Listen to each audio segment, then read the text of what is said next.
Shalom. Shalom Ibu Bapak, Saudara yang dikasihi oleh Tuhan. Mari kita akan mulai ibadah kita. Sore ini hari di mana kita memperingati hari sengsara Kristus Yesus. Dia yang telah mati di atas kayu salib menebus dosa kita. Karena itu saya mengundang Ibu Bapak bisa berdiri bersama-sama. Kita akan mulai ibadah kita. Kemuliaan bagi Tuhan. Kemuliaan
mengakui sesungguhnya pertolongan atas ibadah kami pada sore hari ini di dalam rangka memperingati hari sengsara Kristus Yesus yang mati menebus dosa kami.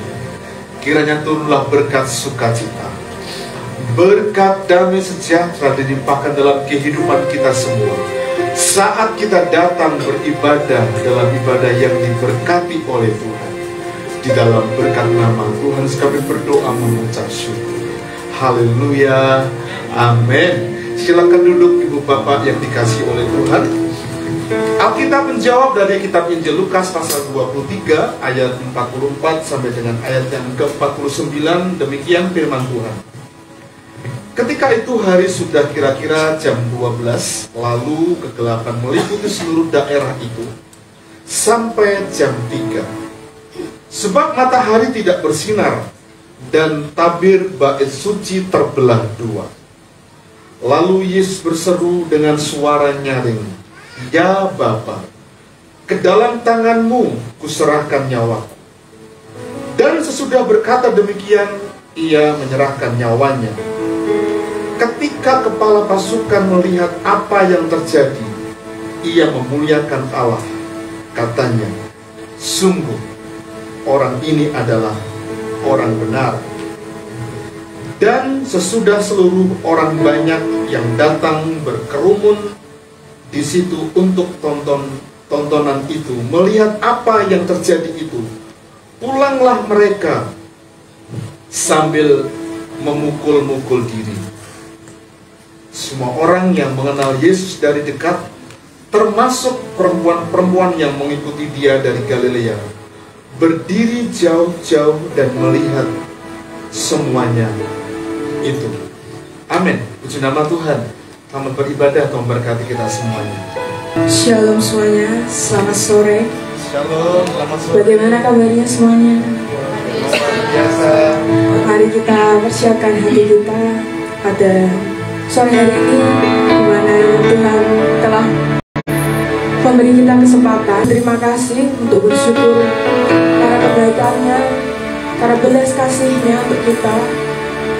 Kita sekarang tuh nggak punya dosa, kita udah ditebus dan kita udah ditunggu Tuhan di surga. Kita punya rumah di sana dan kita harus percaya Tuhan adalah jalan dan nggak ada jalan lain selain Tuhan. Untuk itu mari kita merenungkan apa yang sudah Tuhan perbuat untuk kita, apa yang Tuhan persiapkan untuk kita, untuk kita di setiap hari kita, di setiap apa yang kita butuhkan, di setiap apa yang kita nantikan. Tuhan selalu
kepada berita yang kami dengar.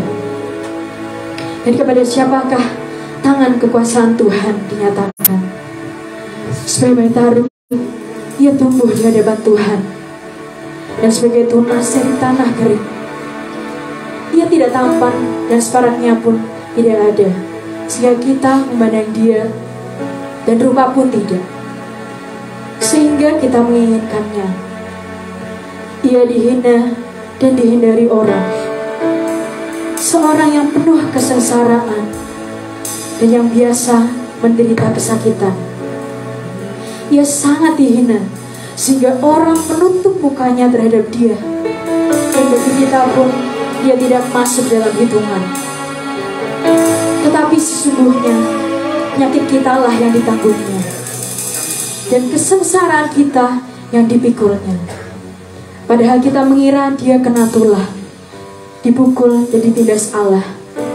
Tapi dia tertikam oleh karena pemberontakan kita. Dia diremukkan oleh karena kejahatan kita.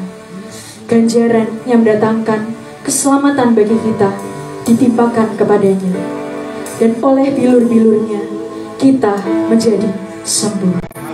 Mari jemaat Tuhan, pada sore hari ini kita mau renungkan bahwa bilur-bilurnya sajalah yang menyelamatkan setiap hidup kita.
kami Tuhan.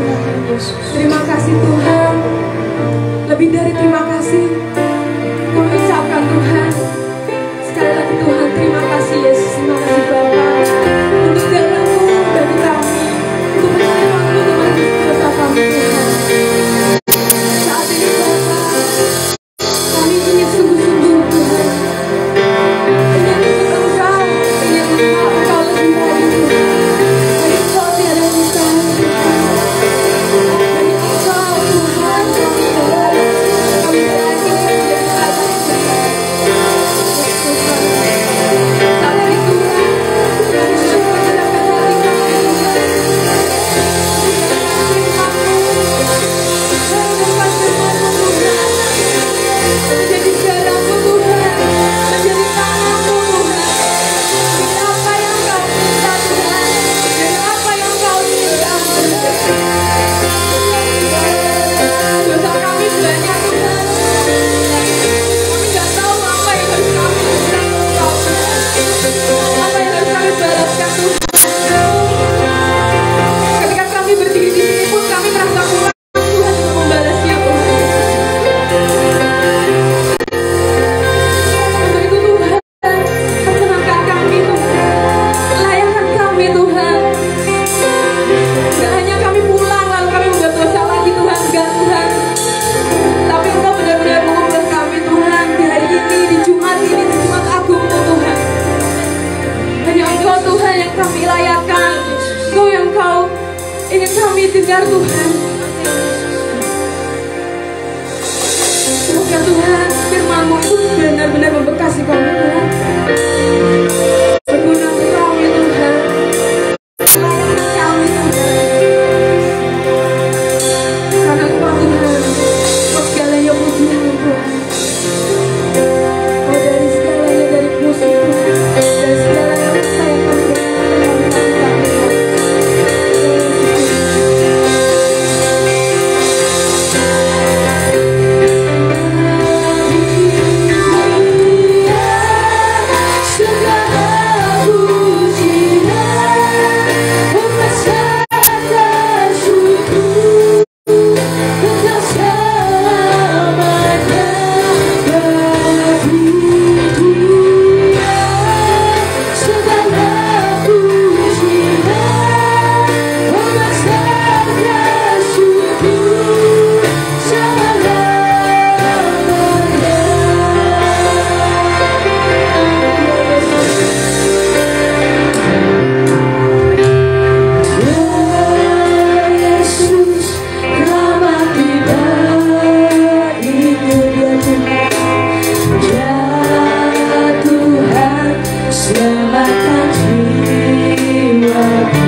Haleluya, haleluya.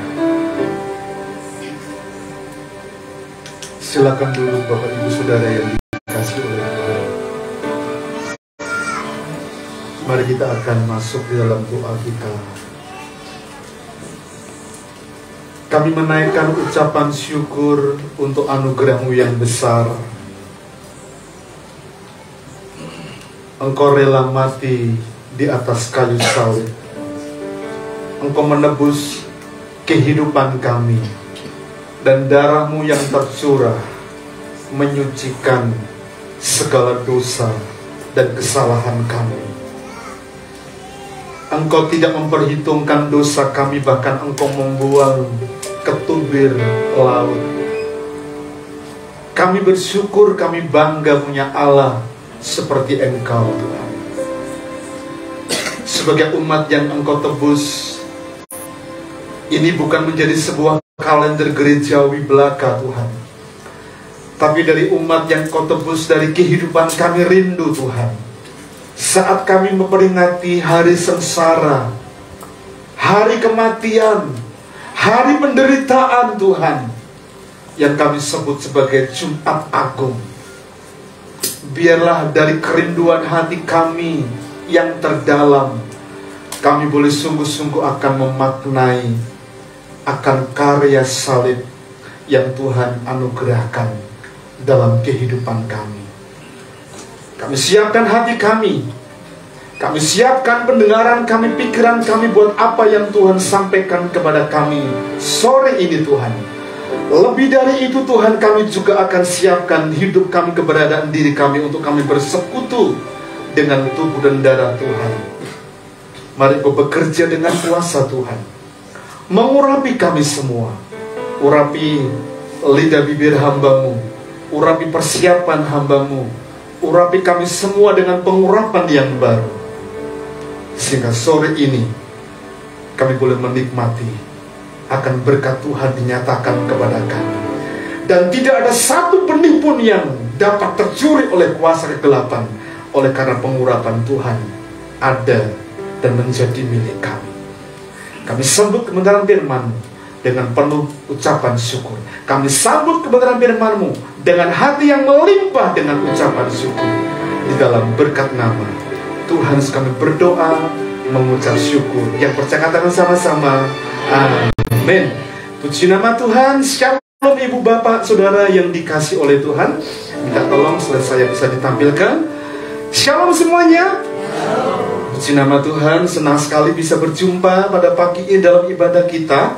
Bapak Ibu Saudara yang dikasihi oleh Tuhan, sore ini bersama-sama kita akan belajar tentang karya salib Kristus. Mari kita ucapkan sama-sama 1, 2, 3. Karya salib Kristus. Dalam terjemahan Kamus Besar Bahasa Indonesia, karya itu diterjemahkan dengan sebuah pekerjaan atau hasil perbuatan. Itu karya. Kalau saya mendesain MMT yang ada di belakang ini adalah hasil kerja saya. Kalau Bapak Ibu punya pekerjaan dan itu menghasilkan, itu adalah hasil pekerjaan, itu hasil usaha yang memang menjadi hak Bapak Ibu. Sebab itu disebut karya. Kalau begitu, karya salib Kristus adalah pekerjaan, hasil perbuatan yang dilakukan oleh Kristus. Untuk siapa? Untuk kita yang percaya kepadanya. Karya salib Kristus bukan sekedar sebuah liturgi agamawi. Karya salib Kristus bukan sekedar wacana yang memang kita ketahui. Karena salib Kristus itu memiliki makna yang sangat dalam tentang perjalanan hidup iman kita.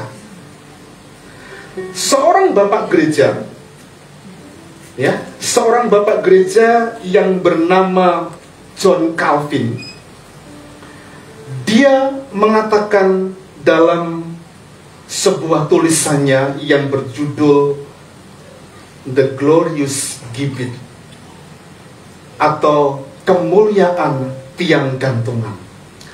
Dia mengatakan begini, Karena walaupun disalib tidak ada yang lain selain kutukan, namun demikian itu semua ditelan oleh kuasa Allah, sehingga salib mengenakan seolah-olah makna yang baru.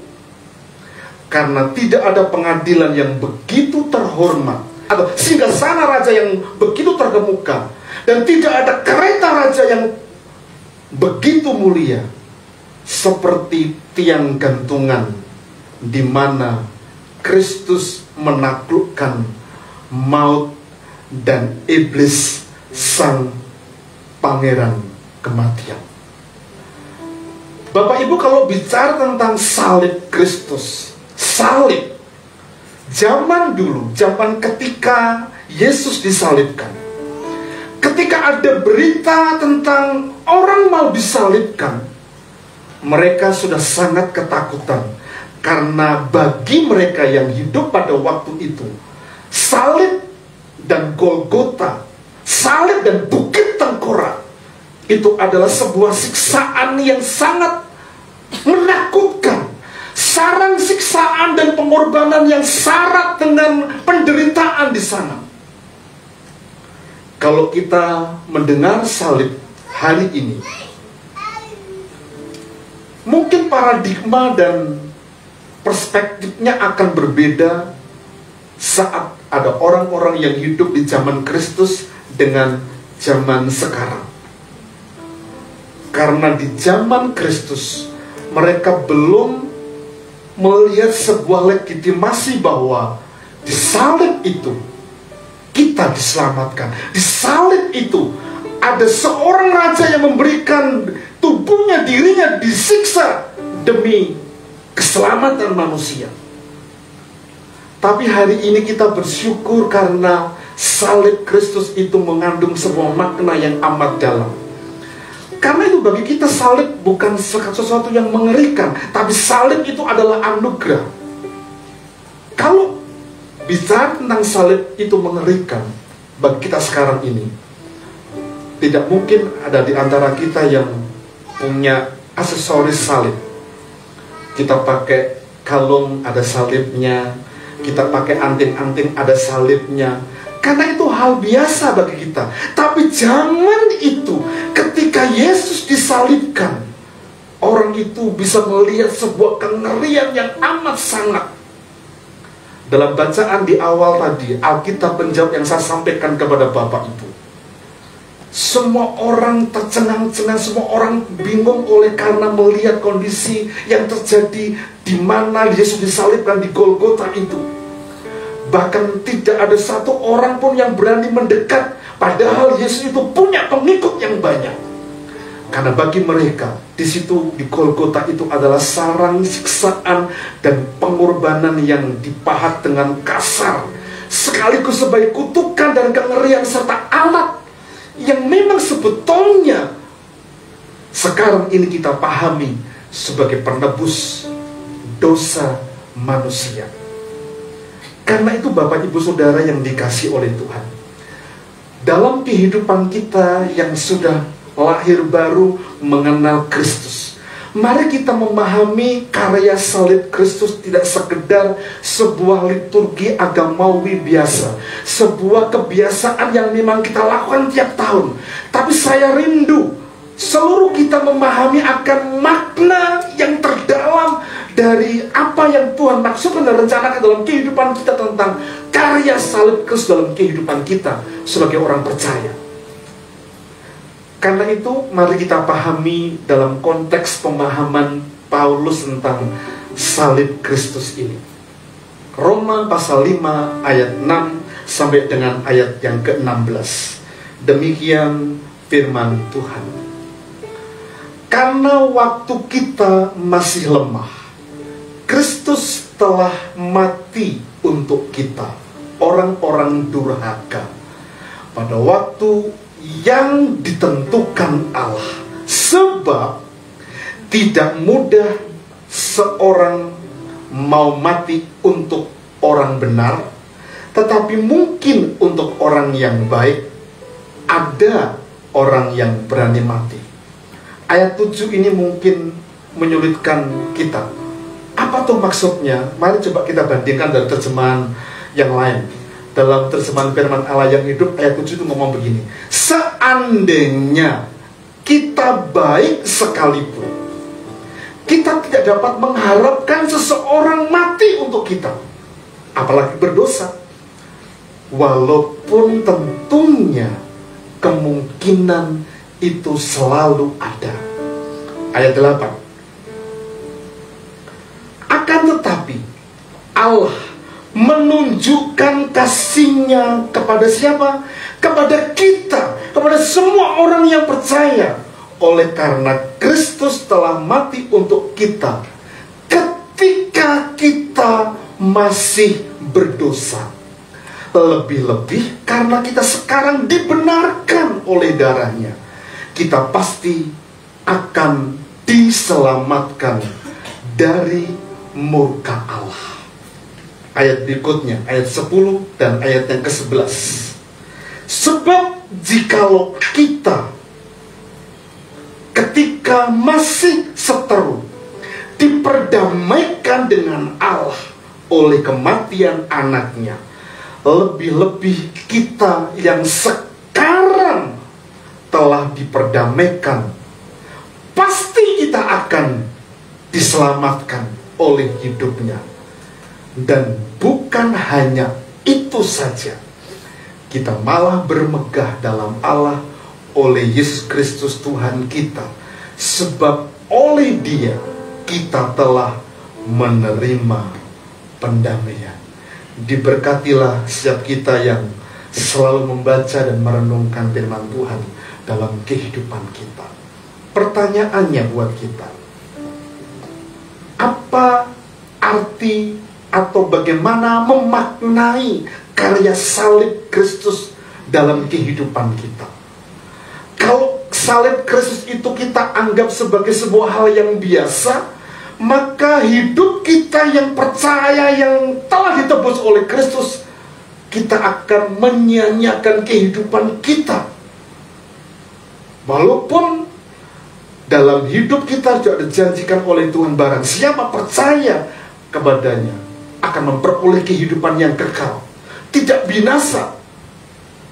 Tapi apa artinya iman kita percaya kepada Kristus ketika kita menyia-nyiakan hidup yang telah dibaharui oleh Kristus? Bagaimana salib itu bisa berarti kalau sepanjang kehidupan kita, padahal kita telah terima Yesus dan mengalami kehidupan yang baru, dan kita menyia-nyiakan kehidupan kita dengan cara hidup kita sendiri.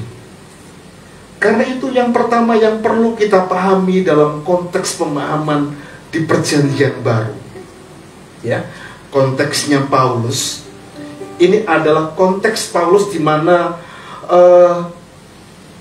Paulus dan seluruh orang yang hidup di zaman itu sampai sekarang ini itu telah menyaksikan bagaimana karya salib Kristus di atas Golgota, dan bukan sebagai sebuah kengerian, sebagai sebuah siksaan yang menakutkan pada waktu itu seperti pada zaman Yesus. Tidak. Karena itu ketika kita berada dalam konteks hidup sebagai umat Tuhan yang hidup sekarang ini, kita telah dilahirkan baru, kita menjadi orang percaya, menjadi milik Kristus, harusnya punya pemahaman yang berbeda. Sehingga jalan-jalan kehidupan kita, ketika kita hidup melayani Tuhan, ketika kita bekerja, kita sekolah, kita studi, dan melakukan aktivitas kita, semua konteksnya adalah hidup yang dipersembahkan, memuliakan Tuhan. Itu sebagai bentuk penghargaan karya salib Kristus yang telah nyata dalam kehidupan kita. Makna yang pertama, atau kalau boleh dibilang, apa sih yang dimaksud dengan karya salib Kristus dalam kehidupan kita? Karya salib Kristus dalam kehidupan kita, yang pertama dalam konteks pemahaman Paulus, dan ini pemahaman global sekarang yang kita miliki sebagai anak-anak atau orang-orang percaya. Yang pertama adalah Dia, Allah kita, Yesus Kristus, itu memberikan kehidupan kepada kita. Perhatikan baik-baik ayat 6 tadi. Karena waktu kita masih lemah, berdosa, tanpa daya oleh karena ikatan dosa itu tadi.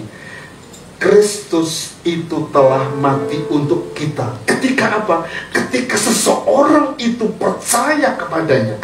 Untuk kita orang-orang durhaka pada waktu yang ditentukan oleh Allah.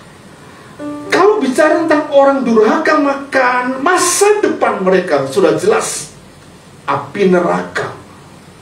Tapi oleh karya salib Kristus, kita dibenarkan, kita punya kehidupan yang kekal.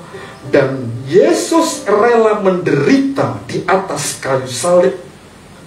Dia mati supaya kita hidup.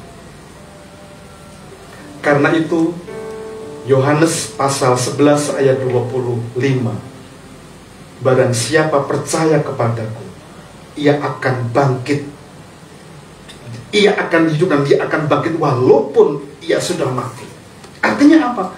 Tubuh kita yang fana ini ada power, ada kuasa, karena terinclude dalam sebuah rencana Tuhan, yaitu kehidupan yang diberikan kepada kita. Bapak Ibu Saudara yang dikasihi Tuhan, tidak ada satu orang pun di dunia ini yang mau dihukum dengan cara disalibkan. Karena cara disalibkan itu adalah sebuah penghukuman yang sangat kejam. Hanya orang yang memiliki kejahatan yang fatal, seorang yang layak untuk disalibkan. Pertanyaannya untuk kita, kalau Yesus mau mati di atas kayu salib, tidak ada satu dosa yang dibuat oleh Yesus. Dan ketika dia dibawa kepada Herodes, dibawa kepada Pilatus, mereka para pejabat ini tidak mendapati satu kesalahan pun tentang kesalahan Yesus, sehingga tidak layak sebetulnya dia disalibkan. Tetapi Bapak Ibu, teriakan dari orang-orang Yerusalem yang terkena hasutan oleh banyak orang, terutama tokoh-tokoh agama, salibkan dia, salibkan dia. Yesus mati di atas kayu salib, menebus dosa kita. Harusnya kita durhaka, mati binasa, tapi Yesus memberikan kehidupan. Yesus mau mati dengan penderitaan yang amat sangat untuk kita sebagai orang-orang durhaka. Apa sih maksud dari orang durhaka? Orang durhaka itu punya dua pengertian, ya. Yang pertama adalah ingkar terhadap sebuah perintah Tuhan, perintah orang tua, ya. Karena itu ada malin kundang, cerita malin kundang yang kita ceritakan dengan cucu kita, walaupun itu adalah sebuah dongeng, bukan sebuah kepastian, tapi mengingkari ibunya. Oh, kamu bukan ibu saya, loh kamu itu anakku, nang, gitu. Mengingkari perintah itu berarti itu orang durhaka. Durhaka juga diartikan tidak setia kepada kekuasaan yang sah. Jadi kalau ada orang-orang di masyarakat yang tidak mengakui tentang pemerintah, pejabat, seseorang, berarti bukan hanya disebut sebagai teroris, tapi durhaka. Dari bahasa aslinya itu Yunaninya adalah asebes. Asebes itu memiliki arti kata tidak hormat kepada Allah. Fasik, orang-orang fasik, sikap hidupnya fasik. Itu sikap hidup manusia, itu sikap hidup kita, durhaka, tidak hormat kepada Allah. Tapi Yesus yang mau mati untuk orang durhaka seperti kita, dia memberikan kehidupan kepada kita. Dan kehidupan yang diberikan kepada kita itu bukanlah kehidupan di masa yang akan datang, kehidupan kekal, tapi hidup yang kita hidupi sekarang ini itu penuh arti.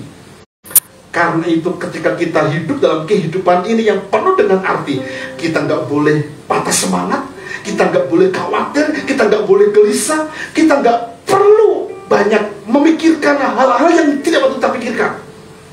Karena memang kehidupan itu yang telah diberikan kepada kita adalah kehidupan masa kini yang penuh dengan yang manfaat, penuh dengan arti yang perlu kita implementasikan dalam kehidupan kita.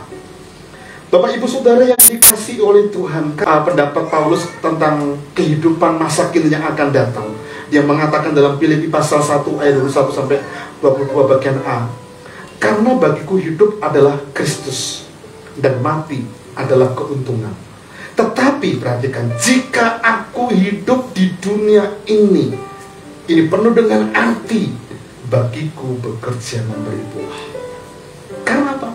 Hidupnya yang dulu sia-sia, dia berjumpa dengan Kristus, diperbaharui, maka hidup yang dihidupi sekarang ini adalah hidup memberi buah. Itu kehidupan yang Tuhan berikan kepada kita. Itu kehidupan yang diberikan oleh orang yang ditebus oleh Kristus. Penebusan yang diberikan secara cuma-cuma untuk siapa yang mau percaya kepadanya. Yang kedua, karya salib Kristus membenarkan kita. Ayat 8 sampai dengan ayat yang ke-9. Akan tetapi Allah menunjukkan kasih-Nya kepada kita oleh karena Kristus telah mati untuk kita ketika kita masih berdosa. Lebih-lebih karena kita sekarang telah dibenarkan oleh apa Bapak Ibu? Oleh darah-Nya. Kita pasti akan diselamatkan. Darah Yesus. Ketika seorang peneliti itu mencoba untuk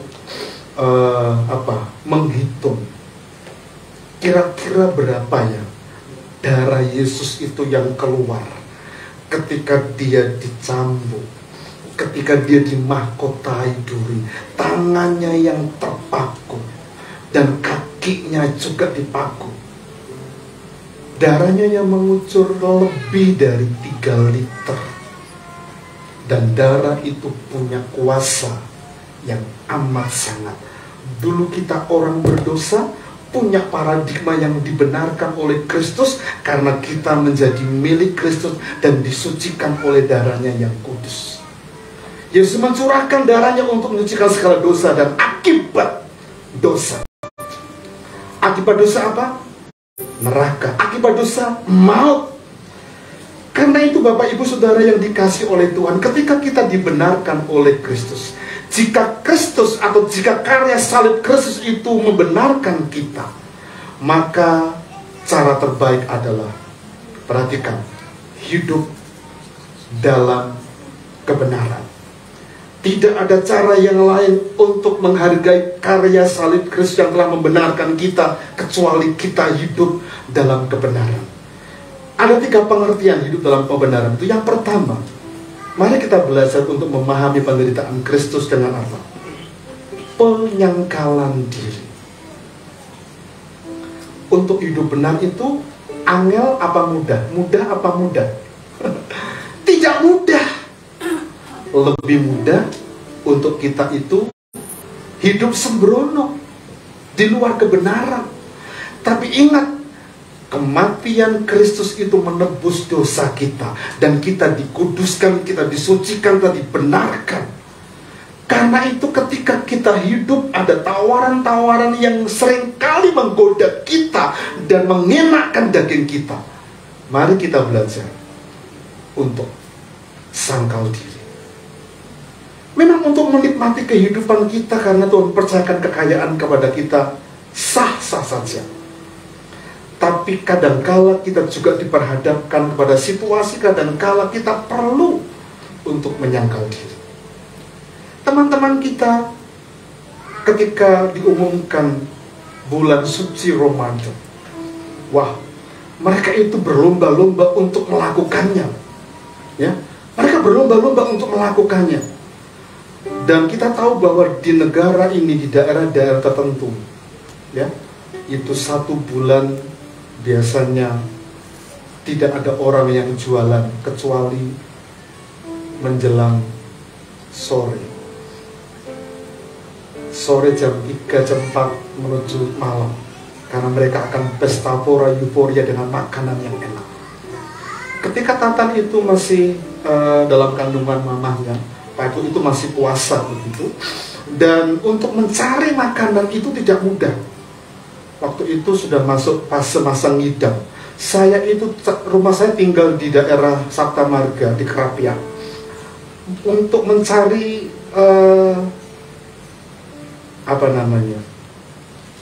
siomay, kelali saya. Siomay itu dapatnya di Anjasmoro. Dan siomay yang betul itu semua siomay nggak enak, tapi dimakan dihabiskan karena itu kondisinya. Di daerah-daerah tertentu memang seperti itu, tapi mereka berlomba-lomba untuk melakukan kebaikan, melakukan kebenaran. Dengan cara apa? Menyangkal diri. Mereka nggak makan, mereka nggak minum. Ya, hari Selasa yang lalu kan kami itu ketemu dengan teman-teman FKUB.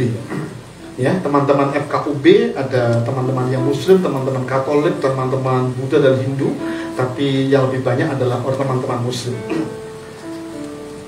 Saya tanya kepada mereka, biasanya kalau puasa begini sahur ya Pak ya? Iya Pak ya, kalau bisa bangun saya sahur. Tapi kalau enggak ya biasanya enggak sahur. Paling minum seadanya, langsung melakukan ibadah dan sebagainya. Dan mereka itu betul-betul melakukannya dengan sungguh-sungguh. Ketika sudah selesai semuanya, kami makan, ada waktunya sholat, mereka melakukan sholat loh Bapak Ibu. Itu apa? Mereka tahu bahwa itu kewajiban, itu benar. Pertanyaannya buat kita, adakah hidup benar yang kita sedang hidupi dalam kehidupan ini selalu berhadap kepada hal-hal yang mengharuskan kita menyangkal diri? Yang kedua, arti hidup dalam kebenaran, mari kita belajar untuk memahami penderitaan Kristus. Melalui apa? Melalui hidup yang dipersembahkan kepada Tuhan. Kalau kita tahu bahwa hidup ini adalah sebuah persembahan kepada Tuhan, maka kita tidak akan sembrono dengan kehidupan kita. Iya, karena persembahan kita pasti kita berikan yang terbaik. Persembahan adalah sesuatu yang kita berikan kepada Allah, dan itu yang terbaik. Nah, kalau hidup kita adalah sebuah persembahan, maka kita akan sangat menghargai karya salib Kristus dalam kehidupan kita. Arti yang ketiga, hidup dalam kebenaran adalah, mari kita belajar untuk memahami penderitaan Kristus itu dengan apa? Mengikuti rencananya. Kita punya planning, kita punya rencana, kita bisa taruh di tulisan yang kita buat. Tapi planning yang kita rencanakan belum tentu sesuai dengan planningnya Tuhan. Planning kita itu mungkin baik, tapi planning yang kita kerjakan belum tentu planning Tuhan, karena Tuhan itu jauh lebih tahu dari apa yang kita sedang rencanakan. Ada orang-orang yang mengusahakan planningnya sedemikian rupa, tapi gagal oleh karena apa? Tidak dibawa kepada Allah. Sementara Tuhan punya planning, rencana. Saya berdoa dari anak-anak kita, paling tidak ada mereka yang betul-betul punya hati untuk melayani Tuhan. Dan kalau itu adalah planning Tuhan untuk kita, tidak ada satu orang pun yang bisa menolak, karena itu rencana Tuhan. Dan jangan pernah berpikir tentang rencana Tuhan masa depan, cuti dan sebagainya, Tuhan gak bisa atur. Oh, Tuhan bisa atur. Karena itu kita bawa spesifik doa-doa kita, spesifik. Supaya apa? Supaya Tuhan itu merestui dari apa yang kita rencanakan. Anak-anak kita yang lulus sekolah, masuk di kuliah atau kuliah yang bekerja dan sebagainya, pasti ada planning yang Tuhan sedang berikan buat kita. Hari Senin atau hari Selasa yang akan datang, saya nggak tahu nanti siapa yang mendampingi saya. Saya akan presentasi tentang gereja kita di hadapan Kesbangpol. Di situ sudah saya buat tentang visi misi dan sebagainya. idealisnya, tujuan kita bangun gereja itu apa sih gitu ya. Saya tanya kepada Pak Ketua Panitia, Pak, saya didampingi ya Pak. Oh jangan saya yang ngerti bangunan. Yang ngerti bangunan berarti Santika atau Propur gitu ya. Gitu. Padahal kalau ditanya tentang bangunan jelas saya nggak tahu. Ya, kalau ditanya keuangan ya saya akan ajak Pak Purnomo Hadi gitu ya. Saya akan presentasi. Dan itu planning seseorang, visi yang Tuhan taruh di hati seseorang itu dibawa kepada Tuhan supaya dapat tergenapi. Dan Bapak Ibu tinggal satu langkah saja, izin prinsip dari wali kota itu diberikan untuk kita. Dan berikanlah tepuk tangan bagi Tuhan kita Yesus Kristus yang telah bekerja dengan dahsyat untuk kita. Tepuk tangannya jangan separuh-separuh, yang keras. Karena Tuhan sedang bekerja untuk kita. Itu planning yang Tuhan rencanakan dalam kehidupan kita. 2020 kita berpisah dengan teman-teman kita. 2020 juga bulan Desember kita deal punya tanah. Siapa kalau bukan Tuhan pasti tidak akan mungkin. Itu planning Tuhan buat kita. Bapak Ibu Saudara yang dikasihi oleh Tuhan, 1 Petrus pasal 1 ayat 18 dan 19 mengatakan, sebab kamu tahu bahwa kamu telah ditebus dari cara hidupmu yang sia-sia, yang kamu warisi dari nenek moyangmu itu, bukan dengan barang yang panah, bukan pula dengan perak atau emas, melainkan dengan darah yang mahal, yaitu darah Kristus yang sama seperti darah anak domba yang tak bernoda dan tak bercacat. Itulah Kristus yang mati di atas kayu salib, membenarkan kehidupan kita.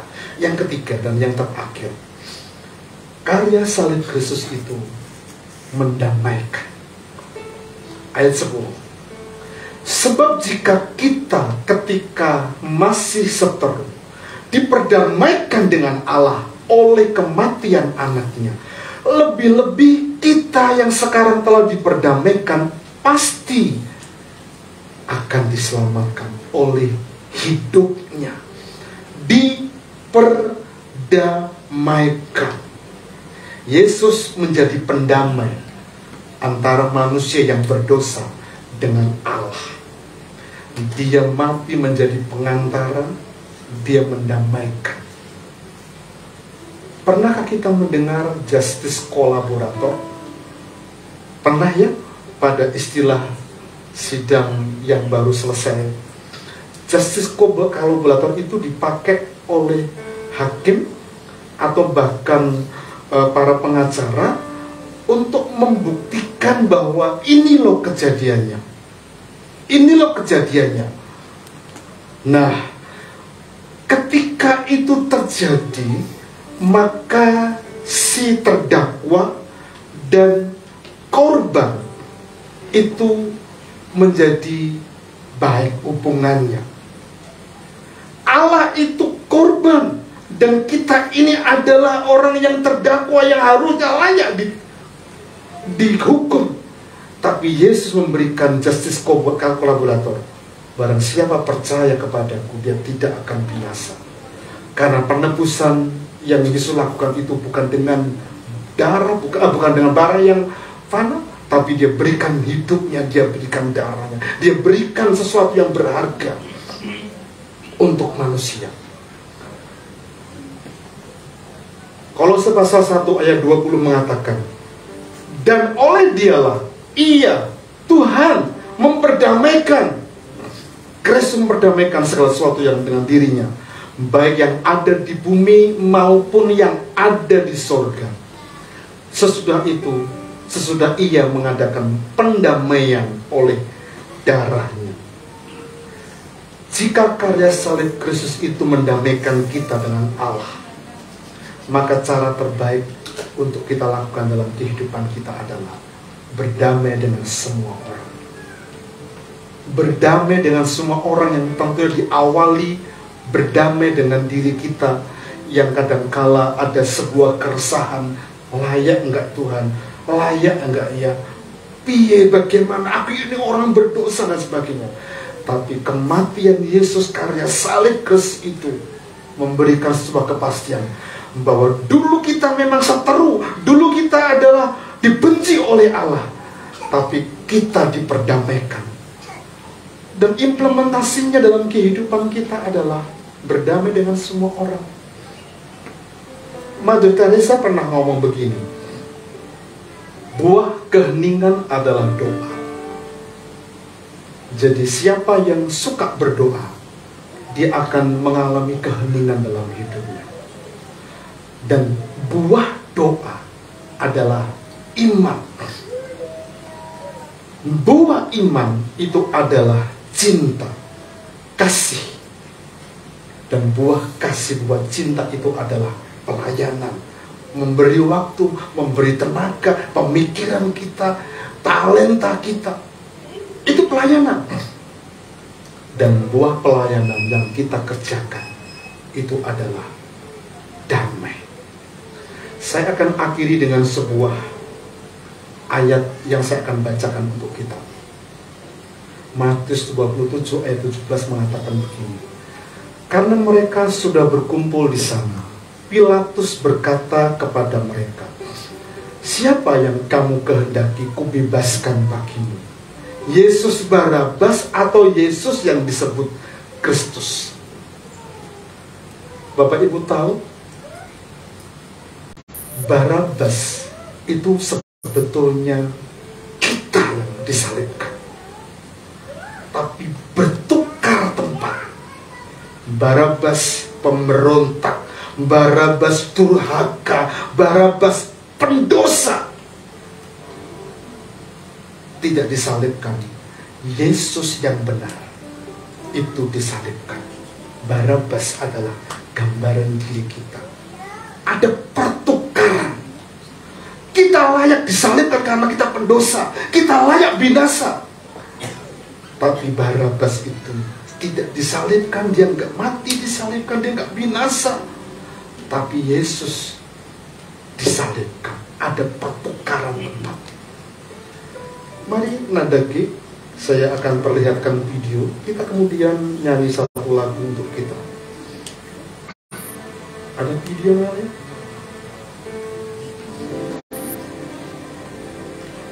Bukan dengan barang kau membayar dosaku,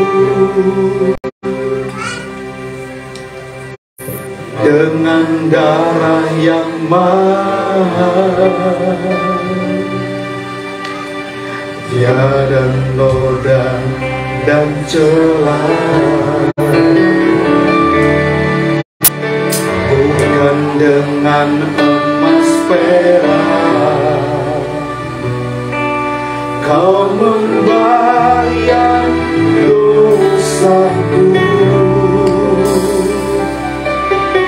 dengan kasih dan pengorbananmu, ku telah mati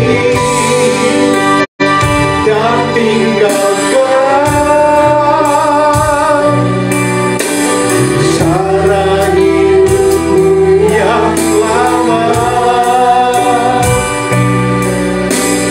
Semuanya sia-sia, tak berakhir lagi.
renungkan baik-baik kebenaran yang telah kita dengar sore malam ini. Jumat Agung adalah sebuah momentum di mana kita pendosa dihargai. Kesalahan penderitaan yang ditanggungkan oleh Yesus dituduhkan kepadanya dan dia menerima. Dia mati di atas kayu salib. Dia memberikan darahnya tercurah untuk kita. Mari berdiri bersama-sama Bapak Ibu Saudara yang dikasihi oleh Tuhan. Sebentar kita akan masuk dalam perjamuan kudus. Berdoalah secara pribadi, memohon anugerahnya supaya perjamuan kudus malam ini akan jadi berkat istimewa untuk kita. Engkau yang sakit disembuhkan. Engkau yang hari ini mengalami keresahan, takut, gentar, engkau akan memperoleh kekuatan stamina yang baru yang datang dari Tuhan. Siapkan hati kita dengan sungguh-sungguh. Telah mati dan tinggalkan jalan yang lama. Semuanya sia-sia dan tak berarti lagi. Hidup ini ku letakkan pada pesta-Mu ya Tuhan. Jadilah padaku seperti yang Kau ingini. Saya mengundang Bapak Ibu Kristiana maju ke depan. Mari kita akan berdoa. Bapak, dalam momentum yang istimewa sore ini, kami mau bersekutu dengan tubuh dan darah Tuhan. Mari Kau layakkan kami Tuhan. Mari Kau layakkan kami Yesus Kristus. Layakkan hamba-Mu yang memimpin perjamuan, demikian juga Pak Kris dan Ibu yang membagikannya untuk jemaat. Layakkan kami semua Tuhan terima anugerah itu. Sebab perjamuan kudus itu akan jadi kekuatan yang baru, jadi berkat untuk kehidupan kami. Kami mengucap syukur. Kami mengucap syukur Tuhan untuk karya Tuhan yang besar di hidup kami. Kami bersyukur Tuhan Yesus. Kami sambut tubuh dan darah Tuhan dengan rasa hormat dan mengasihi Engkau. Demi nama Tuhan kami berdoa mengucap syukur. Haleluya. Amin. Silakan duduk dulu Bapak yang dikasihi oleh Tuhan.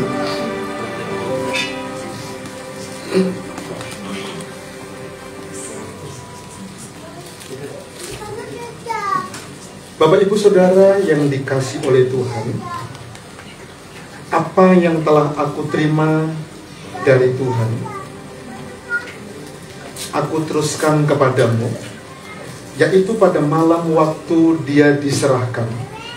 Dia mengambil roti, Dia memecah-mecahkannya, dan Dia mengatakan, inilah tubuhku yang diserahkan bagi kamu. Ambillah, makanlah, dan perbuatlah menjadi peringatan akan aku. Setelah itu Dia mengambil cawan dan Dia mengatakan, inilah cawan perjanjian baru yang dimeteraikan oleh darahku.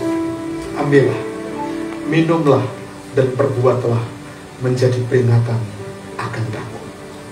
Mari kita akan terima perjamuan Tuhan malam ini dengan hati yang bersyukur dan doa yang dilayakkan. Ku telah mati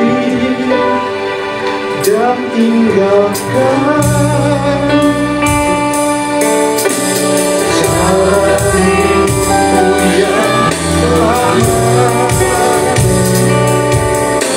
Semuanya sia-sia dan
tak berarti membuka.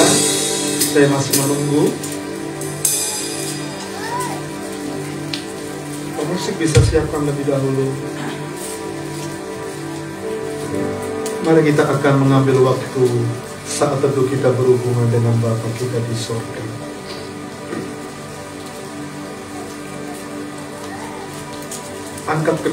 Angkat tangan di atas tangan kanan kita. Roti yang melambangkan tubuh dan tubuh Tuhan. Mari ingat pengorbanan Kristus Yesus.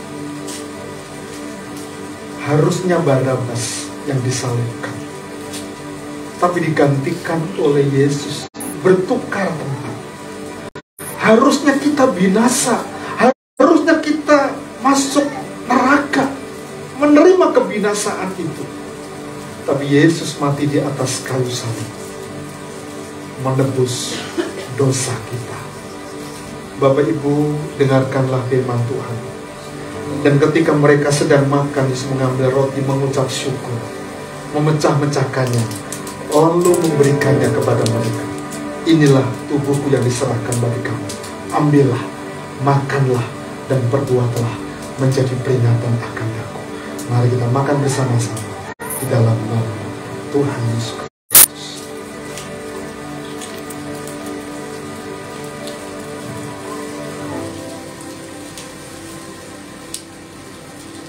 Pindahkan cawan dari tangan kiri ke tangan kanan kita. Naikkan setinggi mungkin melampaui kepala kita. Ini bentuk rasa respek dan hormat kita kepada Tuhan. Darahnya yang tercurah di atas Kalvari menebus dosa kita, menghapus segala bentuk dosa, pelanggaran dan akibat dosa yang kita lakukan. Masa lalu, hari ini, dan yang akan datang. Semua dosa kita telah dihapus oleh Kristus. Karena itu mari kita maknai hidup kita dengan sebuah pemahaman yang benar tentang karya salib itu. Karena itu dengan mata iman yang tertuju kepada Tuhan, darahnya yang tercurah, semua dilakukan oleh karena kasih-Nya kepada kita. Karena itu dengarkanlah firman Tuhan. Sesudah itu ia mengambil cawan, mengucap syukur, lalu memberikannya kepada mereka. Minumlah kamu semua dari cawan ini, sebab inilah darahku, darah yang dicurahkan, darah perjanjian yang dicurahkan bagi kamu semua. Mari kita minum bersama-sama di dalam nama Tuhan Yesus Kristus. Makasih Tuhan Yesus. Kami memuji kebesaran.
Syukur demi nama Tuhan kami berdoa.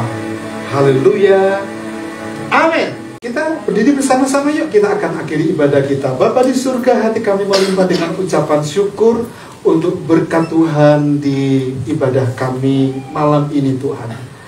Membawa seluruh pergumulan dari umat Tuhan, jemaat RBC yang Engkau kasihi. Tuhan, Engkau yang tengok satu persatu dari apa yang menjadi kebutuhan, keperluan, kerinduan, dan doa serta harapan mereka. Nyatakan pertolonganmu, nyatakan kuasamu, rencana, seluruh usaha, pekerjaan, dari semua hal yang kami rindukan. Biarlah Engkau bekerja dengan kuasa Tuhan, melakukan perkara-perkara besar secara ajaib dalam kehidupan kami. Bapak, untuk anak-anak kami yang akan masuk dalam ujian akhir mereka Tuhan, yang ada di bangku SMP, SD, ataupun SMU, Engkau menolong mereka Tuhan. Engkau campur tangan dalam kehidupan mereka. Bahkan mereka yang lulus nanti Tuhan ke jenjang pendidikan yang lebih tinggi pun Tuhan siapkan sekolah yang baik, tempat kuliah universitas yang baik untuk mereka. Kami berdoa untuk teman-teman kami yang sedang menyelesaikan skripsi mereka Tuhan. Kami doakan supaya mereka mengerjakan dengan sungguh-sungguh. Kami doakan Rizka, kami doakan Yudis, Noel, demikian juga teman-teman kami yang lain Tuhan. Kami berdoa biarlah Tuhan memampukan mereka. Dalam waktu dekat ini kami ingin mendengar karya Tuhan itu dinyatakan dalam kehidupan mereka. Kami berdoa untuk anak-anak kami yang sudah bekerja dan siap dalam usia mereka menemukan pasangan hidup. Kami bawa dalam doa malam ini Tuhan. Biarlah Engkau juga yang akan menolong, mempertemukan dengan pasangan hidup yang sejodoh, yang sejalan, yang sesuai dengan kehendak Tuhan. Kami meminta kepada Engkau dalam nama Tuhan Yesus Kristus. Kami juga berdoa malam ini Tuhan untuk pembangunan gedung gereja kami. Kami bersyukur karena tinggal selangkah lagi kami mendapatkan izin prinsip itu Tuhan. Kami berdoa biarlah kasih setia Tuhan itu nyata. Biarlah ketika hamba-Mu nanti presentasi di hadapan teman-teman Kesbangpol, Tuhan bekerja dengan kuasa Tuhan dan tidak ada waktu yang ditunda-tunda. Bahkan izin prinsip itu memberikan sebuah kemudahan-kemudahan kami ke depan. Ini doa dan harapan kami. Kami bersandar penuh kepada Engkau ya Tuhan. Mari nyatakan pertolongan, nyatakan kuasa-Mu. Seluruh pergumulan-pergumulan yang ada kami bersyukur karena Ibu Slameto telah sehat pulang dari rumah sakit. Kami doakan untuk pasca operasi yang dideritanya Tuhan, Engkau menolong menyembuhkan luka-luka yang dioperasi tersebut. Kami juga bersyukur anak Cynthia yang telah menjalani endoskopi waktu kemarin Tuhan. Kami juga berdoa untuk kami semua. Biarlah Engkau menolong kami, lingkupi kami dengan anugerah Tuhan, sehingga kami tetap terjaga dengan baik kesehatan kami. Limpahkan sukacita, limpahkan damai sejahtera dalam kehidupan kami senantiasa. Dan berikanlah kepada kami kemampuan untuk kami meraih apa yang Tuhan kerjakan, menikmati keberhasilan dalam kehidupan kami. Terima kasih Bapak. Berkati seluruh pekerjaan Tuhan di RBC Tuhan. Paskah RBC besok pagi tempat ini, perayaan Paskah di hari Minggu yang akan datang. Kami berdoa biar Tuhan memberkati acara-acara ini Tuhan Yesus. Terima kasih Tuhan Yesus. Sekarang kami akan pulang dan sebelum pulang kami akan fellowship sama-sama di tempat ini. Biarlah Engkau menolong kami, memberkati kami semuanya. Bapak Ibu jemaat yang dikasihi oleh Tuhan, mari kita angkat kedua belah tangan kita. Angkatlah hatimu kepada Bapa. Pandanglah Bapa, Dia sumber berkat. Dan pulanglah engkau membawa berkat Allah.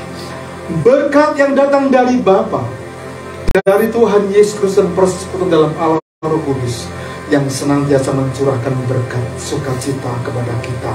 Berkat dan sejahtera dilimpahkan dalam kehidupan kita semua. Tuhan memberkati engkau dan melindungi engkau. Tuhan menghadapkan wajahnya yang kudus kepadamu dan seraya memberikan anugerah berkat sukacita dan anugerah dan sejahtera dalam kehidupan kita semua. Engkau akan menjadi kepala dan bukan ekor, dan hidupmu malam kehidupan yang diberkati oleh Tuhan, mengalami progres naik dan tidak pernah turun, dan apa yang engkau kerjakan selalu berhasil dan diberkati oleh Tuhan. Seperti pohon yang ditanam di tepi aliran air yang akan terus menghasilkan buah, demikianlah hidupmu diberkati oleh Tuhan dari sejak malam ini, besok, bahkan sampai kepada Maranatha. Kristus Yesus datang kedua kali menjemput kita semua. Di dalam berkat nama Tuhan kami berdoa mengucap syukur. Katakan sama-sama, amin.